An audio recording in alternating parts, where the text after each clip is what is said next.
हमरा के जगन्नाथ बाबा कह दिली बिया। जगन्नाथ बाबा हाकिम डान बिया भाई। टोला पर के लोग जे बात बाल बच्चा के बचा कर राखी जगन्नाथ बाबा से। जगन्नाथ बहु भइल बिया डइनी हो से बचिए के रही हो, बचिए के रही हो। प्रेजेंटेड बाय सोनिया म्यूजिक डइनी हो से बचिए के रही हो, बचिए के रही हो।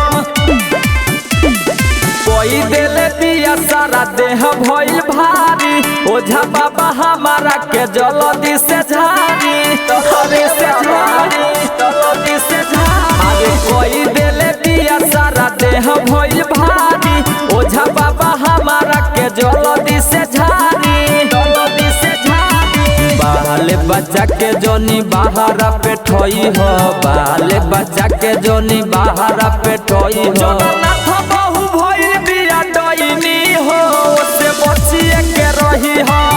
जगन्नाथ बहु भइल बिया डइनी हो से बचिए के रही हो, बचिए के रही हो। जगन्नाथ बहु भइल बिया डइनी हो से बचिए के रही हो। अरे गाँव भर के लोग देखो बातें पागल आइल, ना जाने कहाँ से सीख के आइल।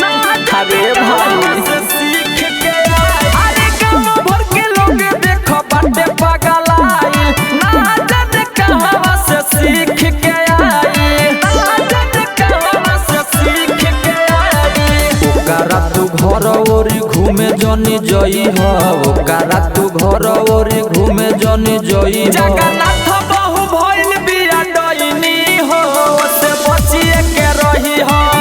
जगन्नाथ बहु भइल बिया डइनी हो से बचिए के रही हो, बचिए के रही हो।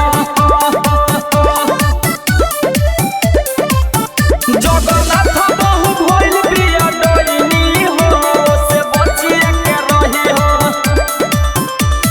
धोनी धनंजय के लागल जब पाता, उनका घरे जाके मांगत रहे आटा। अरे भाई धोनी धनंजय के लागल जब पाता, उनका घरे जाके मांगत रहे आटा, उनका घरे जाके मांगत रहे आटा। राइटर चंदन जनी एने ओने जई हो, राइटर चंदन जनी एने ओने जई हो। जगन्नाथ बहु